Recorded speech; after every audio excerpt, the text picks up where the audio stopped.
તો આજે વસંત પંચમીની ઠેર ઠેર ઉજવણી થઈ રહી છે ત્યારે રાજ્યમાં 5000થી વધુ લગ્ન પ્રસંગનું આયોજન જે છે તે કરવામાં આવ્યું છે। ગૃહપ્રવેશ, જમીન સોદા અને લગ્ન માટે આજનો દિવસ ઉત્તમ અને શુભ મનાય છે। તેવામાં રાજ્યના અનેક મંદિરોમાં વસંત પંચમીને લગતા વિશિષ્ટ પ્રકારના આયોજનો જે છે તે થઈ રહ્યા છે। માત્ર રાજકોટમાં જ આજે 400થી વધુ લગ્ન પ્રસંગોનું આયોજન કરાયું છે।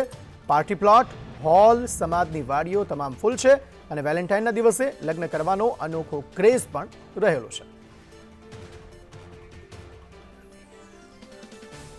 તો બીજી તરફ ત્રિવેણી સંગમ ખાતે લોકોએ આસ્થાની ડૂબકી પણ આજે લગાવી છે, કારણ કે વસંત પંચમીના તિથિને મહત્વપૂર્ણ તિથિ માનવામાં આવે છે અને આજે સ્નાનનું અતિ મહત્વ જે છે તે આપણા શાસ્ત્રોમાં રહેલું છે। તેને પગલે આજે ત્રિવેણી સંગમ ખાતે પણ લોકોએ આસ્થાની ડૂબકી લગાવી હતી।